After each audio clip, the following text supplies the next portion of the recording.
पर्छ। यस्तो अवस्थामा राष्ट्रपतिलाई 1 करोडको कार्पेट खोज्नुपर्नेवाला छ। आज कोरोनाको सङ्कट छ, आज मन्त्रीलाई जिम खाना बनाउनु पर्ने अवस्था छ। 80 लाख 81 लाख छिटाएको छ।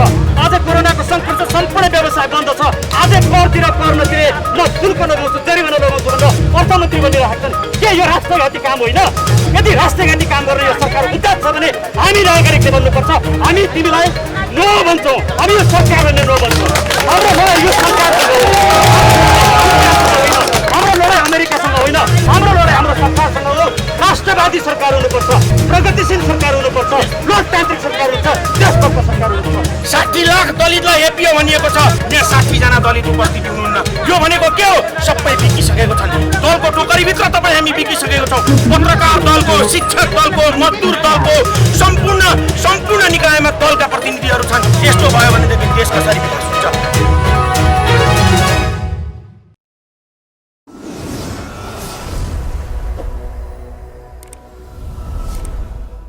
नेपाल सरकारले एमसीसीमा भएको सम्झौता राष्ट्रघाती छ, त्यसैले यो एमसीसी सम्झौता हामी परिवर्तन गर्न चाहन्छौँ भनेर अमेरिकन सरकारसँग, अमेरिकन एम्बेसीसँग या सम्बन्धित निकायसँग भन्न सक्नुपर्दछ। हाम्रो भनाइ त्यो हो। हामी अमेरिकाको विरुद्धमा या अमेरिकन एम्बेसीको विरुद्धमा उभिएका होइनौँ। हामी नेपाल सरकारलाई दबाब दिनका लागि, राष्ट्रियताको संरक्षणका लागि र एमसीसीमा भएको राष्ट्रघाती प्रावधानहरू हटाउनको लागि, यदि हटाइँदैन भने एमसीसी खारेज गर भन्नका लागि सम्पूर्ण नागरिकहरूलाई आह्वान गर्नका लागि हामी आएका हौँ।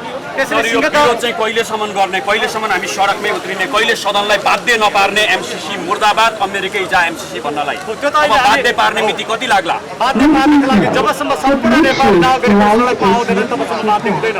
किनकि यो सत्ता सानोतिनो स्वर सुन्नेवाला छैन। हामी 200-400 मान्छे भेला भएर त्यसको आवाज यो सत्ताले सुन्नेवाला छैन। हामी त्यसैले दिनै पछि, हिजो पनि हामी गङ्गोबमा थियौँ, केही दिन अगाडि हामी यही माइतीगर मण्डलमा थियौँ, आज पनि माइतीगर मण्डलमा आएका छौँ। त्यसैले सम्पूर्ण नेपाली नागरिकहरू राजनीतिभन्दा माथि उठेर राजनीतिक नारा र राजनीतिक मुद्दालाई नलिकन केवल राष्ट्रियताको विषयमा उठेर राष्ट्रियताको विषयमा त्यो मुद्दालाई सबैले एउटै स्वरमा उठाएर एक ठाउँमा आउनुपर्ने आवश्यकता छ। र तपाईँहरू मिडियाको ध्यान पनि म त्यसैमा आकृष्ट गर्छु। सरलाई एउटा मैले क्रस क्वेसन गर्न चाहेँ। यहाँ कार्यक्रम भइरहेको थियो, जब राजतन्त्र जिन्दाबाद भनेपछि हेमराज थापा निक्लेर हिँड्नुभयो। यहाँ देखिँदैन कन्सपाइरेसन जस्तो उद्देश्य एमसीसी छ, राजतन्त्र जिन्दाबाद त्यस्तो गर्न हुँदैन। हामीले त्यही भएर मैले भने जसले त्यो नारा लगाइरहनु थियो रोक्नुहोस् भनेर मैले भने। हजुर, अहिले यहाँ हामीले राजतन्त्रको या गणतन्त्रको नारा लगाउने बेला होइन। यो बेला भनेको सम्पूर्ण नेपाली नागरिकहरू एक ठाउँमा आएर राष्ट्र बचाउने बेला हो। अहिले नो एमसीसी भन्ने बेला हो। अहिले लिपुलेक, कालापानी, लिम्पियाधुरा हाम्रो हो। त्यो हाम्रो देश कायम गर, हाम्रो भूभाग मिच्न दिन हुँदैन, त्यो हाम्रो भूभाग हो भन्ने बेला हो। अहिले हामीले राजनीतिक रूपमा विभक्त हुने बेला होइन। कुनै बेला उठ्ला राजनीतिक मुद्दा उठ्ला, त्यो बेला राजनीतिक मुद्दा उठ्ला। तर अहिले हामी राजनीतिक मुद्दाको लागि बाहिर गर्न आएका होइनौँ। त्यसैले म यहाँहरू सबैलाई के हार्दिक रूपमा अनुरोध गर्न चाहन्छु भने अहिलेको मुद्दा विशुद्ध रूपमा नो एमसीसी भन्ने मुद्दा हो। अहिलेको मुद्दा भनेको लिपुलेक, कालापानी, लिम्पियाधुरा नेपालको भन्ने मुद्दा हो। सर, हामी एमसीसीको विषय गर्दै जाँदा हामीले आफ्नो भूमि बिर्सिन त गएका त छैनौँ। जस्तो यहाँको नक्सा त देखियो हामीले रूपमा, तर पछिल्लो चरणमा सरकार यतातिर श्याम शरण जो इन्डियन राजदूत आइसकेपछि यसको त हल्लै सक्यो। अभियन्ताहरूले पनि शब्द निकाल्नु भएको छैन। केही कारण त छैन सर? हामीले शङ्का गर्ने, हामीले प्रश्न गर्ने ठाउँ छ कि छैन? होइन, मुख्य कुरो को आए को आएनन्, को गए को गएनन् त्यो सेकेन्डरी कुरा हो। मुख्य कुरा नेपाली सरकार र नेपाल सरकारले के गर्छ भन्ने कुरा मुख्य कुरा हो। नेपाल सरकारले नेपालको भूभाग, नेपालको सम्प्रभुता बचाउनको लागि के गर्यो या के गरेन भन्ने मुख्य कुरा हो। त्यसैले एमसीसीको विषयमा जब एमसीसी अहिलेको अवस्थामा यो कोरोनाको सङ्कटको अवस्थामा एमसीसी पारित गर्न सरकार लागिरहेछ भने हामीले दबाब दिने भनेको सरकारलाई हो। हामीले भन्ने हाम्रो सरकारलाई हो। भारतले भूमि मिचेको छ, त्यो विषयमा हामी भारतसँग अहिले युद्ध लड्न गइरहेका छैनौँ। हामीले भन्ने कानुनी प्रक्रिया अपनाऊ, अन्तर्राष्ट्रिय कानुनको प्रक्रिया अपनाऊ, नेगोसिएसन गरेर हाम्रो भूमि ल्याऊ भनेर हामीले हाम्रो सरकारलाई भन्यौँ। यदि यो सरकारले गर्न सक्दैन भने हामी भन्छौँ कि तिमी सत्ता छोड, नागरिकलाई सत्ता सुम्प, हामी हाम्रो भूमि ल्याउनेछौँ, एमसीसी खारेज गर्नेछौँ। यदि सक्छौ भने तिमी गर। हाम्रो लडाइँ भनेको नेपाल सरकारसँग हो।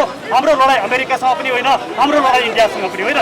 हाम्रो लडाइँ राजनीतिक लडाइँ होइन। अहिले हाम्रो लडाइँ विशुद्ध रूपमा अहिले राष्ट्रियताको लडाइँ हो। यहाँ गणतन्त्र या राजतन्त्रको विषय अहिले नउठाउनको लागि म सम्पूर्ण नेपाली नागरिकहरूलाई, सम्पूर्ण अभियन्तालाई अनुरोध गर्दछु र सबै नेपालीहरू दलभन्दा माथि उठेर आफ्ना पसलभन्दा माथि उठेर आफ्ना अभियानभन्दा माथि उठेर विशुद्ध रूपमा नेपाली नागरिक भएर अगाडि आउनुपर्ने अवस्था छ। अब लोकतान्त्रिक, राष्ट्रवादी र प्रगतिशील शक्तिहरू यी तीनटा शक्ति अब एक ठाउँमा आउनुपर्ने जरुरी छ। हामी कुनै पनि विभाजनकारी कुरा नगरौँ, अब एकताको मात्रै कुरा गरौँ। जे कुराले हामी एक ठाउँमा आउन सक्छौँ त्यो कुरा मात्रै गरौँ। हामीले विभाजन गर्ने र विभक्त गर्ने कसैले पनि कुरा नगरौँ भनेर म सबैलाई अनुरोध पनि गर्न चाहन्छु। सर, एउटा प्रश्न बजारमा आइरहेछ, एउटा शङ्का बजारमा आइरहेछ, सामाजिक सञ्जालमा आइरहेछ। प्रश्न के छ भन्दा एमसिसी आउनु पछाडि यी जति पनि नेताजीहरू हुनुहुन्छ उहाँका श्रीमती शाली, उहाँका आफन्तहरूलाई जागिर दिने एउटा न्युज छ। जस्तो शेरबहादुरजीको श्रीमतीको पनि आइएनजीमा रोल छ, गगन थापाले आफ्नो पनि श्रीमतीलाई जागिर खुवाउने कुरा, यी हल्ला जुन आएका छन् सामाजिक सञ्जालमा अन्यथामा यसलाई कसरी विश्लेषण गर्नुहुन्छ? अनि यी त बहुत साना कुरा भइसक्यो, यी बहुत साना कुरा। त्यो त तथ्यले देखाइसकेको छ, तथ्यले प्रमाणित गरिसकेको छ। आज कोरोनाको कहर छ, यस्तो अवस्थामा राष्ट्रपतिलाई 1 करोडको कार्पेट खोज्नुपर्नेवाला छ। आज कोरोनाको सङ्कट छ, आज मन्त्रीलाई जिम खाना बनाउनु पर्ने अवस्था छ। 80 लाख 81 लाख छिट्याएको छ। आज कोरोनाको सङ्कट छ, सम्पूर्ण व्यवसाय बन्द छ। आजै करतिर कर नतिरे म शुल्क लगाउँछु, जरिवाना लगाउँछु भनेर अर्थमन्त्री बनिरहेका छन्। के यो राष्ट्रघाती काम होइन? यदि राष्ट्रघाती काम गर्ने यो सरकार उचित छ भने हामी नागरिकले भन्नुपर्छ हामी तिमीलाई नो भन्छौँ, हामी यो सरकारले नो भन्छौँ। हाम्रो लडाइँ यो सरकारसँग हो, हाम्रो लडाइँ अमेरिकासँग होइन, हाम्रो लडाइँ हाम्रो सरकारसँग हो। राष्ट्रवादी सरकार हुनुपर्छ, प्रगतिशील सरकार हुनुपर्छ, लोकतान्त्रिक सरकार हुन्छ, देशभक्त सरकार हुनुपर्छ। अब देशभक्त, लोकतान्त्रिक र प्रगतिशील सम्पूर्ण शक्तिहरू एक ठाउँमा आउनुपर्छ। आज 14 दलका साथीहरू पनि यहाँ आउनु भएको छ।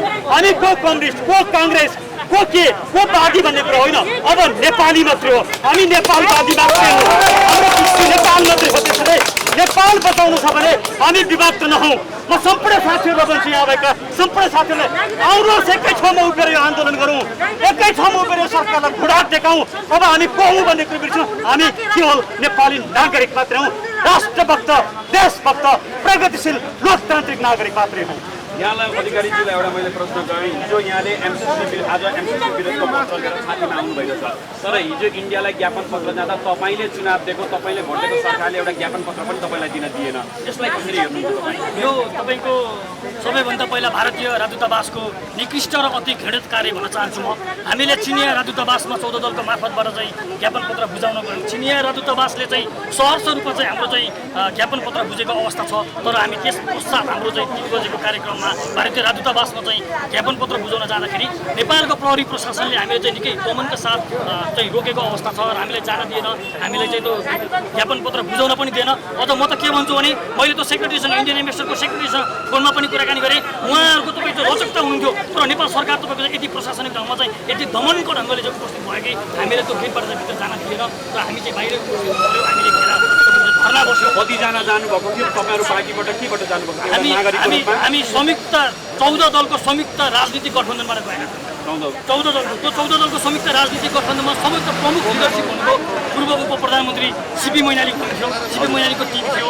त्यसपछि नेपाली काङ्ग्रेस बिपी स्वयं हाम्रो पुष्प पराजुली सर नेपाली काङ्ग्रेसको बिपी महामन्त्री उहाँ हुनुहुन्थ्यो, भावनाजी थियौँ र म नेपाल कम्युनिस्ट पार्टीमा संयोजक लगायत हामी त्यति बेला 14 दलको प्रतिनिधित्व गरेका थियौँ र हामी जान चाहिँ 10 जना गएका थियौँ। हामीले चाहिँ तपाईँको चाहिँ त्यहाँ चाहिँ धर्ना बस्यौँ, ज्ञापन पत्र दिन सकिएन, तर हामीले मिडियाका साथीहरूले हामीले सहयोग गर्नुभयो र हामीले चाहिँ त्यो ज्ञापन पत्रलाई चाहिँ मिडियामा चाहिँ सागरजीलाई मैले एउटा प्रश्न गर्न चाहेँ। सागरजी, यो देशमा धेरै किसिमको परिवर्तन भयो देख्नुभएको थियो। अब यो कहिले एमसिसी, कहिले सुनकाण्ड, कहिले वाइटबाडी काण्ड, कहिले विभिन्न काण्डहरू भएको देख्दा, कहिले घुसकाण्ड, कहिले 70 करोडको काण्ड, यी सबै देख्दा के नेपालले फेरि एउटा अन्तिम रिभोल्युसन, अन्तिम क्रान्तिकारी परिवर्तन खोजेको हो राष्ट्रले?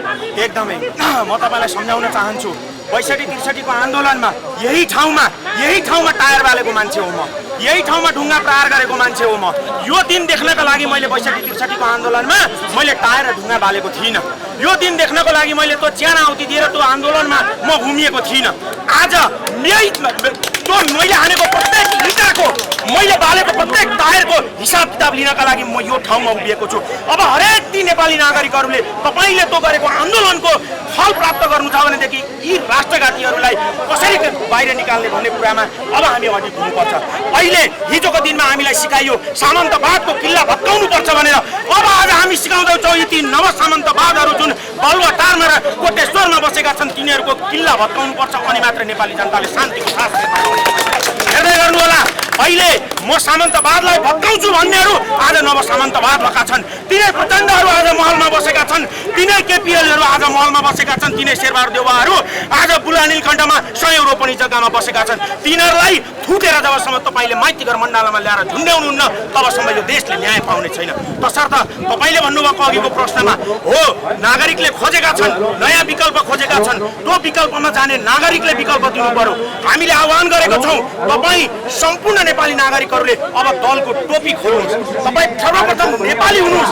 तपाईँ जब नेपाली नागरिक बन्नुहुन्न, तपाईँ अहिले पनि रहेकी हो। यहाँ मैले हिजो अस्तिको दिनमा देखेँ दलितहरूको आन्दोलन भएको थियो। सांसदहरू 60 लाख दलितलाई हेपियो भनिएको छ, यहाँ 60 जना दलित उपस्थित हुनुहुन्न। यो भनेको के हो? सबै बिकिसकेको छन्। दलको टोकरीभित्र तपाईँ हामी बिकिसकेको छौँ। पत्रकार दलको, शिक्षक दलको, मजदुर दलको, सम्पूर्ण निकायमा दलका प्रतिनिधिहरू छन्। यस्तो भयो भनेदेखि देश कसरी विकास हुन्छ?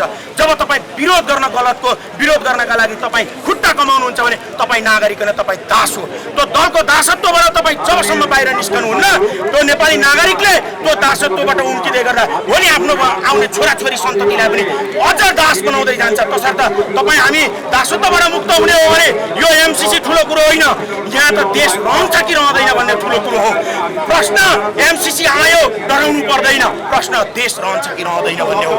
हिजोको दिनमा धेरै राष्ट्रवादी शक्तिहरू चाहिँ तिनलाई छिन्न भिन्न बनाउँदै आज विदेशी दलालहरू नै सत्तामा पुगेका छन्। जबसम्म यी नवसामन्तवादीहरूलाई तपाईँले जबसम्म परास्त गर्नुहुन्न तबसम्म मुलुकले न्यायको सास फेर्न पाउने छैन भन्दै म तपाईँलाई यो कुरा सम्झाउन चाहन्छु। धन्यवाद।